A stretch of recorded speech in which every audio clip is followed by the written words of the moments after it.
ಎಲ್ಲರಿಗೂ ವೀರು ಕನ್ನಡ ಯೂಟ್ಯೂಬ್ ಚಾನೆಲ್ಗೆ ಆತ್ಮೀಯವಾದ ಸ್ವಾಗತ. ಇವತ್ತಿನ ತರಗತಿಯಲ್ಲಿ 4ನೇ ಸೆಮಿಸ್ಟರ್ BA ವಿದ್ಯಾರ್ಥಿಗಳಿಗಾಗಿ ಬಿದ್ದಗೂಡಿನ ಹಕ್ಕಿ ಅನ್ನುವಂತಹ ಪ್ರಬಂಧದ ಬಗ್ಗೆ ಚರ್ಚೆಯನ್ನ ಇಂದಿನ ತರಗತಿಯಲ್ಲೂ ಮಾಡಿದ್ದೆ. ಈಗ ಭಾಗ 2ರಲ್ಲಿ ಹೇಗೆ ಆ ಬಿದ್ದಗೂಡಿನ ಹಕ್ಕಿಯ ಅಸಹಾಯಕತೆಯನ್ನ ಬಳಸಿಕೊಂಡಂತಹ ಕಾಗೆ ಅದರ ಒಂದು ಅಮಾಯಕತೆಯನ್ನ ಯಾವ ರೀತಿ ಉಪಯೋಗಿಸ್ಕೊಳ್ತಾ ಇತ್ತು, ಅಥವಾ ಆ ಕಾಗೆಯ ಮಾತಿನಿಂದ ತಡ್ಕೊಳಕ್ಕಾಗ್ದಲೆ, ಅಥವಾ ಅದು ವಿಪರೀತವಾದಂತಹ ಮಾತಿನಿಂದ ಅದು ಹೇಗೆ ಅಲ್ಲಿಂದ ತಪ್ಪಿಸ್ಕೋಬೇಕು, ಅದೇನೆಲ್ಲ ಕಷ್ಟಗಳನ್ನ ಪಡ್ತಾ ಇತ್ತು, ಅದ್ರ ಬಗ್ಗೆ ಚರ್ಚೆನ ಮಾಡೋಣ. ಅಥವಾ ಆ ಹಕ್ಕಿಯ ಬುದ್ಧಿವಂತಿಕೆಯನ್ನ ಹೇಗೆ ಪ್ರದರ್ಶನ ಮಾಡ್ತಾ ಇತ್ತು ಕಾಗೆಯ ಮುಂದೆ ಅಂತಕ್ಕಂಥದ್ರ ಬಗ್ಗೆ ಎಲ್ಲ ಚರ್ಚೆನ ಮಾಡೋಣ. ನೋಡಿ, ಈಗ ಮುಂದುವರೆದಂತೆ ಇಲ್ಲಿ ಕಾಗೆ ಇನ್ನೊಂದು ಸವಾಲನ್ನ ಹಾಕ್ತಾ ಇದೆ. ಏನು? ಇಲ್ಲಿ ಅಗ್ರಾಣೆ ಮುದ್ದೆ, ನನ್ನಂತೆ ನುಂಗಬಲ್ಲವರು ಯಾರು, ಅಥವಾ ಒಗ್ರಾಣೆ ಅಂತ ಕರಿತೀವಿ. ಈ ಅಗ್ರಾಣೆ ಮುದ್ದೆಯನ್ನ ನನ್ನಂತೆ ಇಲ್ಲಿ ನುಂಗೋರು ಯಾರು ಅಂತ ಒಂದು ಸವಾಲು. ಅಯ್ಯೋ ಗೊತ್ತುಂಟ ಮಾರಾಯ, ನಿನ್ನಂತೆ ಯಾರು ಕೂಡ ಇಲ್ಲಿ ನುಂಗೋದಿಕ್ಕೆ ಸಾಧ್ಯ ಇಲ್ಲ ಅಂತಕ್ಕಂಥದ್ದು. ಈಗ ಹೌದು, ನಿನ್ ಬಗ್ಗೆ ನನಗೆ ಒಂದು ವಿಚಾರ ಗೊತ್ತು ಅಂತ ಈ ಹಕ್ಕಿ ಏನ್ ಹೇಳ್ತಾ ಇದೆ, ಗೊತ್ತುಂಟು ಮಾರಾಯ, ನೀನು ಗುಬ್ಬಚ್ಚಿ ಗೂಡಿಗೆ ಹೊಕ್ಕಿ ಅಲ್ಲಿ 3 ಸಲ ಗುಟುಂ ಎಂದು 3 ಈ ಗುಬ್ಬಿಯ ಮರಿಗಳನ್ನ ನುಂಗಿದ್ದು. ಆಗ ಗುಬ್ಬಿ ಬಂದು ಎಲ್ಲೋ ಒಂದ್ ಕಡೆ ಯಾರಿಗೆ ಬೇಕು ಅಗ್ರಾಣೆ ಮುದ್ದೆ ಅಂತ ಹೇಳಿದಾಗ ನೀನು ನನಗೆ ಬೇಕು ಅಂತ ಹೇಳಿದ್ದು. ಅದು ಎಲ್ಲೋ ಒಂದ್ ಕಡೆ ಬಿಸಿ ಬಿಸಿ ಈ ಒಗ್ರಾಣೆ ಮುದ್ದೆಯನ್ನ ನಿನಗೆ ಹಾಕ್ತಂತಹ ಸಂದರ್ಭದಲ್ಲಿ ನೀನು ಅದರ ಬಿಸಿ ಅಥವಾ ಅದು ಸುಡುವುದನ್ನ, ಆ ಒಗ್ರಾಣೆ ಮುದ್ದೆ ಎಲ್ಲೋ ಒಂದ್ ಕಡೆ ಸುಡುತ್ತವನ್ನ ತಾಳಲಾರದೆ ನೀನು ಅಲ್ಲಿ ಕಾರಿದ್ದು, ಅಂದ್ರೆ ವಾಂತಿಯನ್ನ ಮಾಡಿದ್ದು. ಆ ವಾಂತಿಯಿಂದ ಎಲ್ಲೋ ಒಂದ್ ಕಡೆ ಅಲ್ಲಿ 3 ಗುಬ್ಬಿ ಮರಿಗಳು ಹೊರಗಡೆ ಬಿದ್ದು ಅವು ಚೂ ಎಂದ ಓಡಿದ್ದು. ಅಯ್ಯೋ, ನಿನ್ನ ಪರಾಕ್ರಮದ ಬಗ್ಗೆ ನನಗೆ ತುಂಬಾ ಗೊತ್ತಿದೆ ಅನ್ನೋ ರೀತಿಯಲ್ಲಿ ಇಲ್ಲಿ ಈ ಬಿದ್ದಗೂಡಿನ ಹಕ್ಕಿ ತನ್ನ ಬುದ್ಧಿವಂತಿಕೆಯನ್ನ ತೋರಿಸ್ತಾ ಇರ್ತಕ್ಕಂಥದ್ದನ್ನ ನಾವು ಗಮನಿಸಬಹುದು. ಹಾಗೇನೆ ಈ ಕಾಕನ ಭಾಷಣ, ಹಾಗೇನೆ ಕಾಕರಾಯ ನಿನ್ನ ಭಾಷಣ ಬಿಡಪ್ಪ, ಅಯ್ಯೋ ನಿನ್ನ ಈ ಸವಾಲುಗಳು ಒಂದ್ ರೀತಿ ಲೋಕ ಪ್ರಸಿದ್ಧಿ ಅನ್ನುವಂತಹ ರೀತಿಯಲ್ಲಿ ಹೇಳ್ತಾ ಇರ್ತಕ್ಕಂಥದ್ದನ್ನ ನಾವು ಗಮನಿಸ್ಬೋದು. ಒಂದೇ ಎರಡೇ ನಿನ್ನ ಪರಾಕ್ರಮ ಅಂತಕ್ಕಂಥದ್ದು. ನೋಡಿ, ನಾವು ಆಲ್ರೆಡಿ ಅದೇನ್ ಮಾಡ್ತಾ ಇತ್ತಪ್ಪ ಅಂತಂದ್ರೆ, ಇಲ್ಲಿ ಎಲ್ಲೋ ಒಂದ್ ಕಡೆ ಆ ಯಾವ ರೀತಿಯಾದಂತಹ ಸವಾಲನ್ನ ಆಗ್ತಾ ಇತ್ತು ಅಂತಂದ್ರೆ, ನನ್ನ ಹಾಗೆ ಇಲ್ಲಿ ಎಲ್ಲೋ ಒಂದ್ ಕಡೆ ಯಾರು ಪಾಯಸ ಮಾಡೋದಿಲ್ಲ ಅಂತಕ್ಕಂಥದ್ದು, ನನ್ನ ಹಾಗೆ ಒಗ್ರಾಣೆ ಮುದ್ದೆಯನ್ನ ನುಂಗುವಂತವ್ರು ಯಾರು ಇಲ್ಲ ಅಂತಕ್ಕಂತಹ, ಹೀಗೆ ತನ್ನ ಬಗ್ಗೆ ತಾನೇ ಕೊಚ್ಚಿಕೊಳ್ತಕ್ಕಂತಹ ಒಂದು ಕೆಲಸವನ್ನ ಮಾಡ್ತಾ ಇತ್ತು. ಇನ್ನೊಂದ್ ಕಡೆ ಇದರ ಒಂದು ಕಾಗೆಯ ಮಾತುಗಳನ್ನೆಲ್ಲ ಸಹಿಸಿಕೊಂಡು ಸುಮ್ಮನೆ ಕುಳಿತು ಇಲ್ಲಿ ನಾಟಕವನ್ನ ನೋಡುವಂತಹ ಪ್ರೇಕ್ಷಕನಂತೆ ಕುಳಿತಿತ್ತು ಇಲ್ಲಿ ಹಕ್ಕಿ. ಸರಿ, ಅದರ ಸ್ವಗತ ಮಾತ್ರ ಪ್ರಕಟಿಸಿತ್ತು. ಅಯ್ಯೋ ಖಂಡಿತ ಅಪ್ಪ, ಹೌದು, ಯಾಕೆಂದ್ರೆ ಅದು ನನ್ನಿಂದ ಆಗೋದು, ನಿನ್ನಿಂದ ಮಾತ್ರ ಸಾಧ್ಯ ಈ ತರ ಎಲ್ಲ ಈ ಸವಾಲುಗಳನ್ನ ಸ್ವೀಕರಿಸೋದು ಅಥವಾ ಒಗ್ರಾಣೆ ಮುದ್ದೆಯನ್ನು ನುಂಗ್ತಕ್ಕಂಥದ್ದೆಲ್ಲವೂ ಕೂಡ ಅಂತ. ಹಾಗೇನೆ ಇನ್ನೊಂದ್ ಕಡೆ ಇಷ್ಟೆಲ್ಲ ಆದ್ಮೇಲೆ ಕಾಕರಾಯ ಎಲ್ಲೋ ಒಂದ್ ಕಡೆ ಈ ಹಕ್ಕಿ ನನ್ನ ಮಾತನ್ನ ಕೇಳ್ತಾ ಇಲ್ಲ ಅನ್ನೋ ಒಂದು ಗುಮಾನಿ ಅಥವಾ ಅನುಮಾನ ಉಟ್ಕೊಳ್ಳುತ್ತೆ. ಹಾಗೆ ಇನ್ನೊಂದ್ ಕಡೆ ಕುರ್ಚಿಯನ್ನ ಗರ್ರನೆ ತಿರುಗಿ, ನೀನು ನಗುತ್ತಿದ್ದೀಯಾ?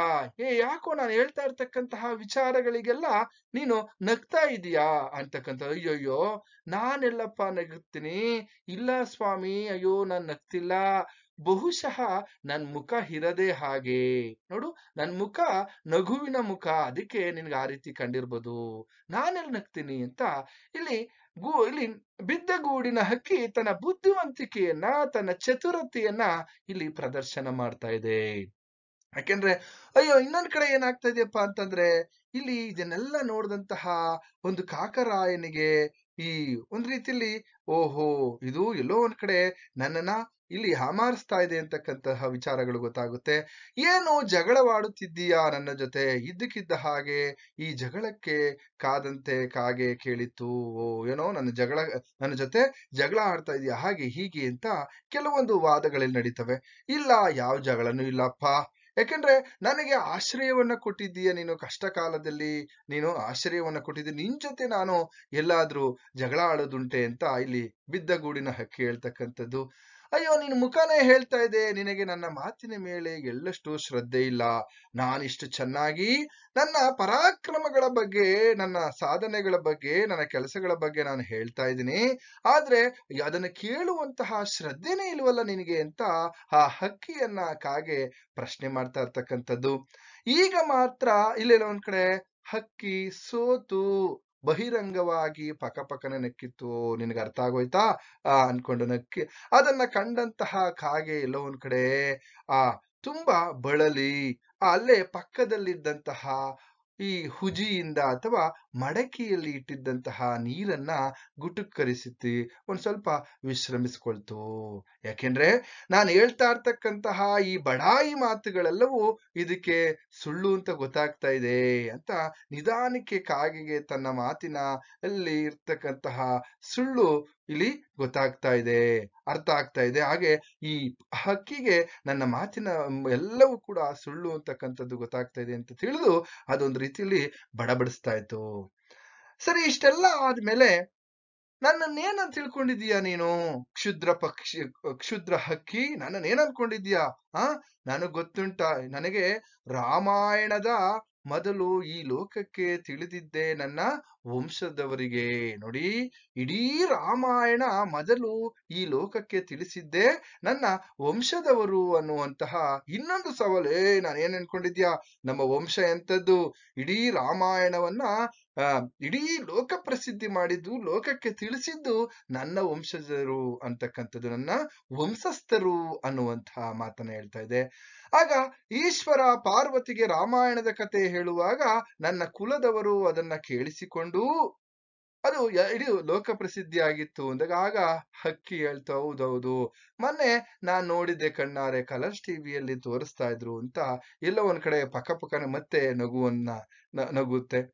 ಇಷ್ಟೆಲ್ಲ ಆದ್ಮೇಲೆ ಮತ್ತೆ, ಎಲೆ ಹಕ್ಕಿ, ಜನ್ಮದಲ್ಲಿರುವ ಆತ್ಮವೇ, ಇವತ್ತು ನಾನು ನಿನಗೆ ಏನಾದರೂ ಅಪ್ಪಣೆ ಮಾಡುವ ಒಂದು ಸ್ಥಾನದಲ್ಲಿದ್ದರೆ ಇದ್ದೇನೆ ಮತ್ತು ತಿಳಿದುಕೋ, ನೀನು ಅದನ್ನ ಶಿರಸಾವಹಿಸಿ ಪಾಲಿಸುವ ಎಲ್ಲ ಒಂದ್ ಕಡೆ ಹುಲುಜೀವಿ ಆಗಿರುವೆ. ಯಾಕೆಂದ್ರೆ ಇವತ್ತು ಒಂದ್ ರೀತಿಯಲ್ಲಿ ನಾನು ನಿನಗೆ ಕರುಣೆಯನ್ನ ತೋರಿದ್ದೇನೆ, ನನ್ನ ಮನೆಯಲ್ಲಿ ನಿನಗೆ ಆಶ್ಚರ್ಯವನ್ನ ಕೊಟ್ಟಿದ್ದೇನೆ, ನೀನು ಅದನ್ನ ಮರಿಬಾರ್ದು ಎಲೆ ಅಂತ ಆ ಹಕ್ಕಿಗೆ ಹೇಳ್ತಾ ಇರ್ತಕ್ಕಂಥದ್ದು.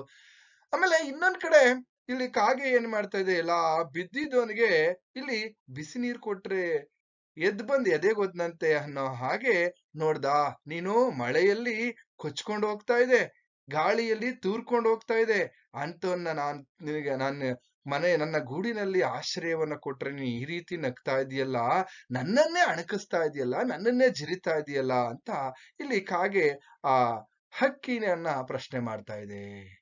ಸರಿ, ಇಷ್ಟೆಲ್ಲ ಆದ್ಮೇಲೆ ಸರಿ, ಕಾಗೆ ಇನ್ನೊಮ್ಮೆ ಇವತ್ತಿನಿಂದ ಅತ್ತ ಇತ್ತ ತಿರುಗಿ ಕುರ್ಚಿಯನ್ನ ಮತ್ತೆ ಬಿರುಸಾಗಿ ಏನ್ ಮಾಡ್ತು, ಮತ್ತೆ ತಿರ್ಕೊಳ್ತು. ಬಿರುಸಾಗಿ ತಿರುಗಿ ಅಸಹನೆಯ ಮೂಲಕ ತನ್ನ ಗರ್ಜನೆಯನ್ನ ಪ್ರದರ್ಶಿಸ್ತು. ಓಹೋ, ಎಲೈ, ನನ್ನ ಎದುರು ಮಾತನಾಡುವಷ್ಟು ಧೈರ್ಯ ಬಂತಲ್ಲ ನಿನಗೆ ಅಂತ ಪ್ರಶ್ನೆಯನ್ನ ಮಾಡ್ತಾ ಇದೆ. ಸರಿ, ಇಷ್ಟೆಲ್ಲ ಆದ್ಮೇಲೆ ಆದ್ರೂ ಕೂಡ ನಾನು ನನ್ನ ಗೂಡಿಗೆ ಕರೆದು ಮಣೆ ಕೊಟ್ಟು ಮಣೆ ಮೇಲೆ ಕೂರ್ಸಿ ನಿನಗೆ ಆತಿಥ್ಯವನ್ನ, ಅಂದ್ರೆ ಅತಿಥಿ ಸತ್ಕಾರದ ರೀತಿಯಲ್ಲಿ ನೀನು ನೋಡ್ಕೊಳ್ತಾ ಇದ್ರೆ ನನ್ನ ಮೇಲೆ ನನ್ನ ಮಾತಿಗೆ ಬೆಲೆ ಇಲ್ವೇ? ಅದಕ್ಕೆ ನನ್ನನ್ನು ನೋಡಿ ನೀನು ಅಣಕಿಸ್ತಾ ಇದೀಯಾ ಅಂತಕ್ಕಂಥದ್ದು. ಇಷ್ಟೆಲ್ಲ ಆದ್ಮೇಲೆ ಕಾಗೆ ಇಷ್ಟೊತ್ತು ಎಲ್ಲ ಒಂದ್ ಕಡೆ ಆ ಕಪ್ಪೇರಿತ್ತು, ಮೈಯೆಲ್ಲ ವಿಷ ಆವರಿಸುತ್ತೆ. ಯಾಕೆಂದ್ರೆ ಈ ಹಕ್ಕಿ ನನ್ನ ವಿರುದ್ಧವೇ ಮಾತನಾಡ್ತಾ ಇದೆಯಲ್ಲ ಅಂತ. ಅಷ್ಟರಲ್ಲಿ ಈ ಹಕ್ಕಿ ತನ್ನ ಬುದ್ಧಿವಂತಿಕೆಯಿಂದ ನೇರ ಕಾಗೆಯ ಕಣ್ಣುಗಳನ್ನ ನೋಡುತ್ತೆ. ಈ ಹಕ್ಕಿ ಏನ್ ಮಾಡುತ್ತೆ, ನೇರವಾಗಿ ಕಾಗೆಯನ್ನ ಕಣ್ಣನ್ನ ನೋಡ್ಬಿಟ್ಟು ಕಾಗೆಯನ್ನ ಪ್ರಶ್ನೆ ಮಾಡ್ತದೆ. ಏನಂತ?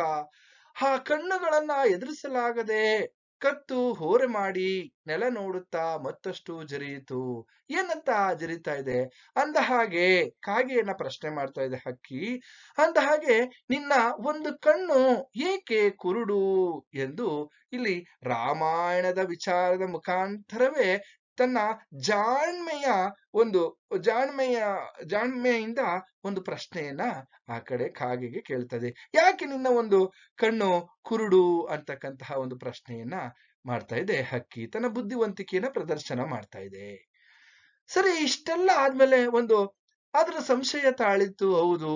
ಆಗ ಕಾಗೆ ಹೇಳುತ್ತಲೇ ಇತ್ತು, ನೋಡು ಹಕ್ಕಿ, ನನ್ನನ್ನ ನಂಬಿದವರಿಗೆ ಮೋಸವಿಲ್ಲ.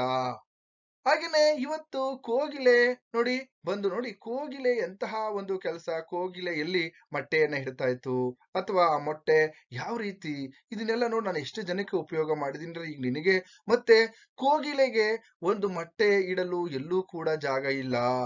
ಈ ವಿಶಾಲ ಪ್ರಪಂಚದಲ್ಲಿ ಅದಕ್ಕೆ ನನ್ನ ಗೂಡನ್ನ ಬಿಟ್ರೆ ಬೇರೆ ಎಲ್ಲೂ ಕೂಡ ಅದು ಮೊಟ್ಟೆಯನ್ನ ಇಡೋದಕ್ಕೆ ಇಲ್ಲಿ ಜಾಗವಿಲ್ಲ. ಅದು ಬಂದು ನನ್ನ ಗೂಡಿನಲ್ಲಿಯೇ ಮೊಟ್ಟೆ ಇಡುತ್ತೆ.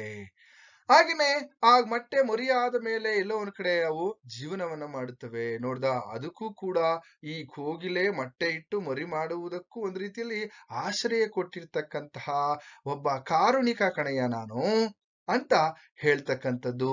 ಈಗ ಇಷ್ಟೆಲ್ಲ ಆದ್ಮೇಲೆ ಕೋಗಿಲೆ ಇಲ್ಲಿ ಎಲ್ಲೋ ಒಂದ್ ಕಡೆ ಆದ್ರೂ ಮಾತನ್ನ ಕಲ್ತಿರ್ತಕ್ಕಂಥದ್ದು ನನ್ನಿಂದಲೇ ಅನ್ನುವಂತಹ ಒಂದು ವಿಚಾರವನ್ನ ಹೇಳುತ್ತೆ. ಇಷ್ಟೆಲ್ಲ ಆದ್ಮೇಲೆ ನೋಡು, ಯಾಕೆ ಸುಮ್ನೆ ಕುಳಿತಿಕೋ ಮರಿ, ಏನಾದರೂ ಮಾತಾಡು. ಯಾಕೆ ಕೋಗಿಲೆ ವಿಚಾರವನ್ನ ಎತ್ತಿದಾಗ ನೀನ್ ಸುಮ್ನೆ ಇದೀಯಾ? ಏನಾದ್ರೂ ಮಾತಾಡು. ಪ್ರಾಂಕ್ ಆಗಿ ನುಡಿಯುವವರು ನನಗೆ ತುಂಬಾ ಇಷ್ಟ ಅಂತ ಕಾಗೆ ಇಲ್ಲಿ ಹೇಳ್ತಾ ಇದೆ. ನೋಡಪ್ಪ, ಯಾರು ಪ್ರಾಮಾಣಿಕವಾಗಿ ಮಾತಾಡ್ತಾರೋ ಅಂಥವ್ರು ನನಗೆ ಇಷ್ಟ ಅಂತ ಹೇಳುತ್ತೆ. ಆಗ ಈ ಹಕ್ಕಿ ಮತ್ತೆ ತನ್ನ ಬುದ್ಧಿವಂತಿಕೆಯನ್ನ ಪ್ರದರ್ಶನ ಮಾಡ್ತದೆ. ಹೌದಾ, ಹಾಗಾದ್ರೆ ತುಸು ಧೈರ್ಯ ಬಂತು. ಓ, ಪ್ರಾಂಕ್ ಆಗಿ ಹೇಳು ಅಂತ ಹೇಳ್ತಾ ಇದನ್ನಲ್ಲ, ಪ್ರಾಮಾಣಿಕವಾಗಿ ಹೇಳು ಅಂತ ಹೇಳ್ತಾ ಇದನ್ನಲ್ಲ, ನೋಡೋಣ ಇಲ್ಲಿ ಬಂತೋ ಇಲ್ಲವೋ ಎಂಬಂತೆ ಪ್ರಾಂಕ್ ಆಗಿ ನುಡಿಯುತ್ತಲೇ ನಿರ್ಧಾರ ಮಾಡ್ಕೊಳ್ತು ಹಕ್ಕಿ. ಯಾಕೋ ನಿನ್ನ ಮಾತು ನನಗೆ ಸಮಂಜಸ ಕಾಣುತ್ತಿಲ್ಲ. ಆಗ ಕೋಗಿಲೆಯ ಯೋಗ್ಯತೆಗೆ ಕೋಗಿಲೆಗೆ, ಆದರೆ ಅದರ ಹಾಡಿಗೂ ನಿನ್ನ ಹಾಡಿಗೂ ಏನೋ ನನಗಂತೂ ಇಲ್ಲಿ ಅಂತಹ ಸಂಬಂಧ ಕಾಣುತ್ತಿಲ್ಲ. ನೋಡಿ, ಪ್ರಾಂಕ್ ಆಗಿ ಹೇಳು, ಕೋಗಿಲೆ ನನ್ನಿಂದನೇ ಹಾಡನ್ನ ಕಲಿತು ಅಂತ ಹೇಳೋದಾದ್ರೆ, ಕೋಗಿಲೆಯ ಹಾಡಿಗೂ ನಿನ್ನ ಹಾಡಿಗೂ ಅಷ್ಟು ಸಮಂಜಸವಲ್ಲ ಅಂತಕ್ಕಂಥದ್ದು, ಈ ತರದ ಹೋಲಿಕೆಯನ್ನ ಕೊಡ್ತಕ್ಕಂಥದ್ದು ನನಗೆ ಯಾಕೋ ಸರಿ ಕಾಣ್ತಾ ಇಲ್ಲ ಅಂತ ಈ ಹಕ್ಕಿ ಕಾಗೆಯನ್ನ ಪ್ರಶ್ನೆ ಮಾಡ್ತಾ ಇದೆ. ಯಾಕೆಂದ್ರೆ ಇಲ್ಲಿ ಕಾಗೆ ಏನ್ ಮಾಡ್ತಾ ಇದೆ, ತಾನು ತೋಡಿರ್ತಕ್ಕಂತಹ ಗುಂಡಿಗೆ ತಾನೇ ಬೀಳ್ತಕ್ಕಂಥದ್ದು. ಯಾಕೆಂದ್ರೆ ಪ್ರಾಂಕ್ ಅನ್ನುವಂತಹ ಒಂದು ವಿಚಾರವನ್ನ ಮಾತಾಡ್ತಲ್ಲ, ಅದಕ್ಕೆ ಇದು ಪ್ರಾಂಕ್ ಆಗಿ ತನ್ನ ಬುದ್ಧಿವಂತಿಕೆಯನ್ನ ಪ್ರದರ್ಶನ ಮಾಡ್ತಾ ಇದೆ ಹಕ್ಕಿ. ಸರಿ, ಇಷ್ಟೆಲ್ಲ ಆದ್ಮೇಲೆ ಇಲ್ಲಿ ಶ್ರಾದ್ದದ ಎಲೆ ಹೆಕ್ಕಲು ಲಾಯಕ್ಕಾದ ಈ ಕಾಗೆಯೊಡನೆ ತಾನಾದರೂ ಏಕೆ ಈ ಸೂಕ್ಷ್ಮವಾದ ವಿಚಾರವನ್ನ ಮಾತಾಡ್ಬೇಕಾಯ್ತು? ಈ ಒಂದು ಹಕ್ಕಿ ಅನ್ಕೊಳ್ತಾ ಇದೆ, ಇದು ಶ್ರಾದ್ದದ ಎಲೆಯನ್ನ ಎತ್ತತಕ್ಕಂತಹ ಒಂದು ಹಕ್ಕಿ, ಇತರ ನಾನ್ಯಾಕೆ ಹೋಗಿ ಮಾತಾಡ್ಬೇಕಾಗಿತ್ತು ಅಂತ ಹಕ್ಕಿ ಕಾಗೆಯ ಬಗ್ಗೆ ತನ್ನ ಮನಸ್ಸಿನಲ್ಲೇ ಮಾತಾಡ್ತಾ, ಸರಿ ಹೌದಪ್ಪ, ಅಯ್ಯೋ ನಿನ್ನಿಂದ ಎಲ್ಲ ಸರಿ, ನಿನ್ನನ್ನ ಮೀರಿಸುವಂತಹವರು ಯಾರೂ ಇಲ್ಲ ಅಂತಕ್ಕಂಥದ್ದು ಇಲ್ಲಿ ಹೇಳ್ತು. ಯೋ, ಎಲ್ಲಿ ಕೋಗಿಲೆಯೋ ಏನೋ ಅದು ಕಟ್ಕೊಂಡೇನೋ, ಹೌದಪ್ಪ ನೀನೇ ಸರಿ ಅಂತ ಮತ್ತೆ ಕಾಗೆಯನ್ನ ಹೊಗಳಿತು. ಇಷ್ಟೆಲ್ಲ ಆದ್ಮೇಲೆ ಮತ್ತೆ ಹಕ್ಕಿ ಬೈತಾ ಇದೆ, ಅಯ್ಯೋ ಈ ಕೋಗಿಲೆಯಾದರೂ ಎಂಥದ್ದು, ಇಂತಹ ಕಾಗೆಯ ಗೂಡಿನಲ್ಲಿ ಮೊಟ್ಟೆ ಹಿಡಿಯುತ್ತದೆಯಲ್ಲ. ಹಕ್ಕಿ ಲೋಕದ ಸೋಮಾರಿತನದ ಎಲ್ಲ ಒಂದ್ ಕಡೆ ಸೋಮಾರಿತನದ ಒಂದು ಹೋದರೆ ಎಷ್ಟೆಲ್ಲ ಮಾರ್ಪಾಡಾಗುತ್ತದೆ ಅಂತಕ್ಕಂಥದ್ದು. ಒಂದು ರೀತಿಯಲ್ಲಿ ಈ ಕೋಗಿಲೆಯಿಂದ ನಮ್ಮಂತಹ ಪಕ್ಷಿಗಳಿಗೂ ಕೂಡ ಕೆಟ್ಟ ಹೆಸರು ಅನ್ನೋ ರೀತಿಯಲ್ಲಿ ಈ ಒಂದು ಹಕ್ಕಿ ಹೇಳ್ತಾ ಇದೆ. ಇಷ್ಟೆಲ್ಲ ಆದ ನಂತರ ಅಂತೂ ಇಂತೂ ಹಕ್ಕಿಗೂ ಕೂಡ ಸಾಕಾಗೋಯ್ತು. ಎಷ್ಟೊತ್ತಿಗೆ ಈ ಕಾಗೆಯ ಆಶ್ರಯದಿಂದ ಅಥವಾ ಈ ಗೂಡಿನಿಂದ ಹೊರಗೆ ಹೋಗ್ತೀನೋ ಅಂತ ನೋಡ್ತಾ ಇದೆ. ಒಂದೇ ಸಮನೆ ಮಳೆ ಗಾಳಿ ಬೀಳ್ತಾ ಇದೆ.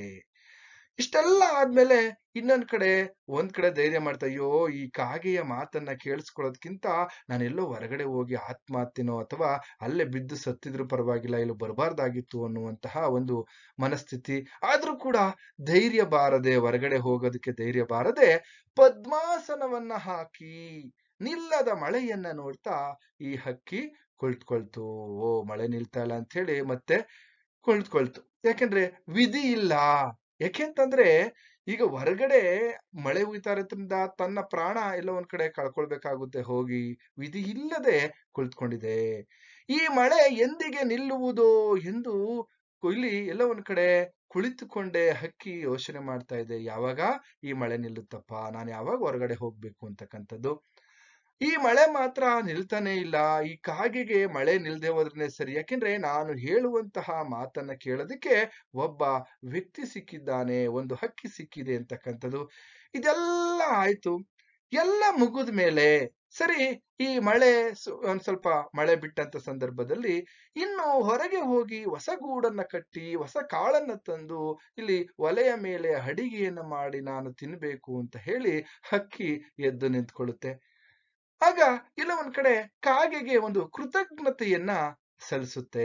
ಥ್ಯಾಂಕ್ಸ್ ಅಂತ ಈ ಹಕ್ಕಿ. ಯಾಕೆಂದ್ರೆ ನಾನು ಬಿದ್ದ ಗೂಡಿನ ಹಕ್ಕಿ, ನನಗೆ ಆಶ್ರಯ ಕೊಟ್ಟಿದ್ದೀಯಾ, ನಿನಗೆ ಥ್ಯಾಂಕ್ಸ್ ಅಂತಕ್ಕಂತಹದ್ದು. ನೀನು ನನಗೆ ಉಪಕಾರವನ್ನು ಮಾಡಿದ್ದೀಯಾ, ಅದಕ್ಕೆ ಪ್ರತ್ಯುಪಕಾರವಾಗಿ ನಿನಗೆ ನಾನು ಧನ್ಯವಾದವನ್ನ ಹೇಳ್ತಾ ಇದ್ದೀನಿ, ಥ್ಯಾಂಕ್ಸ್ ಅನ್ನ ಹೇಳ್ತಾ ಇದ್ದೀನಿ ಅಂತ ಹೇಳ್ತು. ಈಗ ಕಾಗೆಗೆ ಎಲ್ಲೋ ಒಂದ್ ಕಡೆ ಏನಾಗ್ತಾ ಇದೆಯಪ್ಪ ಅಂದ್ರೆ ತನ್ನ ಮನಸ್ಸಲ್ಲಿ ಅನ್ಕೊಳ್ತು, ಅಯ್ಯಯ್ಯೋ ನಾನು ಇಲ್ಲಿವರೆಗೂ ಹೇಳಿರ್ತಕ್ಕಂತಹ ವಿಚಾರ ಎಲ್ಲ ನೀನು ತಪ್ಪಾಗಿ ತಿಳ್ಕೊಂಬೇಡ. ನೋಡಿ, ಏನು ಇಲ್ಲ, ಎಲ್ಲ ಮುಗೀತು, ಯಾವುದೂ ಅನಂತವಲ್ಲ. ಹಾಗೇನೆ ಈ ಹಕ್ಕಿ ಹೊಸಗೂಡು ಕಟ್ಟುವ ಗಳಿಗೆ ಇರುವುದೇ. ಈ ಕಪ್ಪಾಗಿ ಕಾಗೆಯ ಮುಖ ಬಿಳುಪಿರಿತ ನೋಡ್ದ. ಈ ಹಕ್ಕಿ ಈಗ್ಲೂ ನಾನು ಹೋಗಿ ಹೊಸ ಗೂಡನ್ನ ಕಟ್ತೀನಿ ಅಂತಕ್ಕಂಥದ್ದಿದೆಯಲ್ಲ. ಕಾಗೆಗೆ ಆಗ ಯೋಚನೆ ಮಾಡ್ತು, ಓಹೋ ಹಾಗಾದ್ರೆ ಇದು ಆಶ್ರಯವನ್ನ ಬಯಸಿ ಬಂದಿತ್ತೇ ಹೊರ್ತು ಇಲ್ಲೋ ಒಂದ್ ಕಡೆ ತನ್ನ ಧೈರ್ಯ ಇದಕ್ಕೆ ಕಡಿಮೆ ಆಗಿಲ್ಲ. ಹಾಗಾಗಿ ತಕ್ಷಣವೇ ಅದಕ್ಕೆ ಅರ್ಥ ಆಯ್ತು. ಹಾಗೇನ್ ಮಾಡ್ತಾ ಇದೆ, ಸರಿ ಇವಾಗ ಇಲ್ಲಿವರೆಗೂ ನಾವು ಮಾತಾಡಿದ್ದು ಏನೋ ಒಂದು ಕಾಲಹರಣಕ್ಕಾಗಿ, ಮಳೆ ಬೀಳ್ತಾ ಇತ್ತಲ್ಲ, ಈ ಹೊತ್ತು ಹೋಗ್ಲಿ ಅಂತ ಹೇಳಿ ನಾವು ಮಾತನಾಡಿದ್ದು. ನೀನ್ ಯಾವುದೇ ಕಾರಣಕ್ಕೂ ಇಲ್ಲಿ ನನ್ನನ್ನ ತಪ್ಪಾಗಿ ತಿಳ್ಕೋಬೇಡ ಅಂತ ಹೇಳಿ ಸುಮಾರು ವರ್ಷಗಳಿಂದ ಅಥವಾ ಎಲ್ಲೋ ಒಂದ್ ಕಡೆ ಇದುವರೆಗೂ ಎಷ್ಟೋ ಹುಟ್ಟಿನಿಂದ ಸ್ನೇಹಿತರಾಗಿದ್ರು ಎನ್ನುವಂತಹ ಒಂದು ಭಾವನೆಯಿಂದ ಆ ಹಕ್ಕಿಯನ್ನ ಇಲ್ಲಿ ಆಲಂಗಿಸುತ್ತೆ, ಅಂದ್ರೆ ತಬ್ಬಿ ಆಲಂಗಿಸಿಕೊಂಡು ಇಷ್ಟುವರೆಗೆ ನಾವ್ ಹೇಳಿರ್ತಕ್ಕಲ್ಲ ಒಂದು ಸದ್ಯ ಇಲ್ಲಿ ಒತ್ತು ಹೋಗುವುದಕ್ಕೆ, ಸಮಯವನ್ನ ಕಳೆಯುವುದಕ್ಕೆ ಅಂತ ಹೇಳಿ.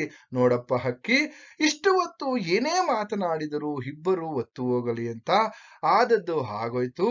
ನೀನು ಯಾವುದೇ ರೀತಿಯಾಗಿ ಯಾವುದೇ ವಿಚಾರಗಳನ್ನ ಮನಸ್ಸಿನಲ್ಲಿ ಇಟ್ಕೋಬೇಡ, ಆಯ್ತಾ ಅಂತ ಹೇಳಿ ಕಾಗೆ ಅಲ್ಲಿ ಹೇಳ್ತಾ ಇದೆ. ಹಾಗೇನೆ ಇನ್ನೊಂದ್ ಕಡೆ ನಗಲಿಲ್ಲ, ಆದ್ರೆ ಹಕ್ಕಿ ಹಾರಿ ಹೋಯಿತು. ಹಕ್ಕಿ ಏನ್ ಮಾಡ್ತಾ ಇದೆ ಈಗ, ಕಾಗೆ ಹೇಳಿದ್ಮೇಲೆ ನಗ್ಲಿಲ್ಲ. ಹೌದು, ಗೊತ್ತಾಯ್ತು ಅದಕ್ಕೂ ಕೂಡ ಕಾಗೆಗೆ ತನ್ನ ತಪ್ಪಿನ ಅರಿವಾಯ್ತು. ಯಾಕೆಂದ್ರೆ ಅವಕಾಶಕ್ಕೆ ಯಾರೋ ಒಬ್ಬ ವ್ಯಕ್ತಿ ಸಿಕ್ಕಿದ್ದಾನೆ ಅಂತ ಹೇಳಿ ಅವನ್ನ ಈ ರೀತಿ ಬಲಿಪಶುವಾಗಿ ನೋಡ್ತಕ್ಕಂಥದ್ದು, ಈ ರೀತಿ ತನ್ನ ಈ ಪರಾಕ್ರಮಗಳು ಅಥವಾ ತನ್ನ ಬಡಾಯಿ ಮಾತುಗಳನ್ನ ಕೊಚ್ಕೊಳ್ತಕ್ಕಂಥದ್ದು ತಪ್ಪು ಅನ್ನುವಂತ ಒಂದು ಅರಿವಾಗುತ್ತೆ. ಹೀಗೇನೆ ಒಟ್ಟಾರೆಯಾಗಿ ಈ ಪ್ರಬಂಧದಲ್ಲಿ ನಾವು ಗಮನಿಸ್ತಕ್ಕಂಥ ವಿಚಾರ ಏನಪ್ಪಾ ಅಂತಂದ್ರೆ, ಪರಿಸ್ಥಿತಿಯು ಯಾವಾಗಲೂ ಒಂದೇ ರೀತಿ ಇರುವುದಿಲ್ಲ. ನೋಡಿ, ಕಾಗೆಯ ಮಾತುಗಳಲ್ಲಿ ನಾವು ಗಮನಿಸಬಹುದು, ಪರಿಸ್ಥಿತಿ ಎಲ್ಲಾ ವ್ಯಕ್ತಿಗಳಿಗಾಗಿರ್ಬೋದು, ಎಲ್ಲಾ ಪ್ರಾಣಿಗಳಿಗಾಗಿರ್ಬೋದು ಒಂದೇ ರೀತಿ ಇರುವುದಿಲ್ಲ, ಅದು ಬದಲಾಗುತ್ತದೆ ಎಂದು ಕಾಗೆ ಮತ್ತು ಹಕ್ಕಿಯ ಒಂದು ಸಂವಾದದಿಂದ ಈ ಪ್ರಬಂಧದಲ್ಲಿ ಅದ್ಭುತವಾಗಿ ಇಲ್ಲಿ ಲೇಖಕಿಯವರು ಚಿತ್ರಿಸಿದ್ದಾರೆ ಅಂತಕ್ಕಂಥದ್ದನ್ನ ನಾವು ಗಮನಿಸ್ತಾ ಹೋಗ್ಬೋದು. ಹಾಗಾದ್ರೆ ಈ ಪ್ರಬಂಧದಲ್ಲಿ ಏನಪ್ಪಾ ಅಂದ್ರೆ, ಇಲ್ಲಿ ಎಲ್ಲೋ ಒಂದ್ ಕಡೆ ನಾನೇ ಮುಖ್ಯ ಅಥವಾ ನಾನು ಮಾಡಿದ್ದೇ ಎಲ್ಲವೂ ಸರಿ ಅನ್ನುವಂತಹ ಮನಸ್ಥಿತಿಯನ್ನ ಬಿಟ್ಟು, ಯಾಕೆಂದ್ರೆ ಸಮಯ ಅನ್ನೋದು ಕಾಲಾಯ ತಸ್ಮೈ ನಮಃ ಅಂತಕ್ಕಂಥದ್ದು, ಈ ಕಾಲ ಈ ಕಾಲಚಕ್ರದಲ್ಲಿ ಎಲ್ಲರಿಗೂ ಒಳ್ಳೆಯ ಅವಕಾಶಗಳು ಬರ್ತದೆ. ಆದ್ರೆ ಕೆಟ್ಟ ಗಳಿಗೆ ಬಂದಂತಹ ಸಂದರ್ಭದಲ್ಲಿ ಅವ್ರನ್ನ ತುಚ್ಛವಾಗಿ ನೋಡಬಾರ್ದು ಅನ್ನುವಂತಹ ಒಂದು ವಿಚಾರ ಅಥವಾ ಒಂದು ನೀತಿಕತೆ ಅಂತಕ್ಕಂಥದ್ದು ಈ ಒಂದು ಪ್ರಬಂಧದಲ್ಲಿ ಮೂಡಿ ಬಂದಿದೆ ಅಂತಕ್ಕಂಥದ್ದನ್ನ ನಾವಿಲ್ಲಿ ಗಮನಿಸ್ತಾ ಹೋಗ್ಬೋದು. ಹಾಗಾಗಿ ಇಲ್ಲಿ ಯಾವ ರೀತಿ ಪ್ರಶ್ನೆಗಳನ್ನ ಕೇಳ್ಬೋದು ಅಂತಂದ್ರೆ, ಇಲ್ಲಿ ಹಕ್ಕಿಯ ಅಸಹಾಯಕತೆ ಹೇಗೆ ಈ ಬಿದ್ದಗೂಡಿನ ಹಕ್ಕಿ ಪ್ರಬಂಧದ ಹಿನ್ನೆಲೆಯಲ್ಲಿ ಚರ್ಚಿಸಿ ಅಂತಕ್ಕಂಥದ್ದು ಹೇಳ್ಬೋದು.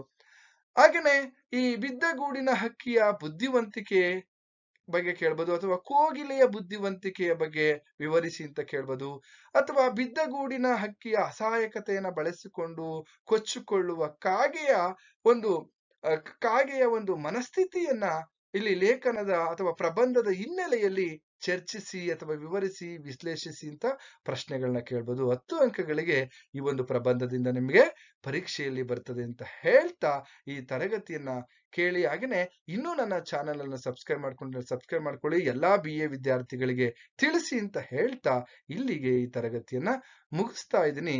ನಿಮ್ಗೆಲ್ಲರಿಗೂ ಕೂಡ ಶುಭವಾಗ್ಲಿ.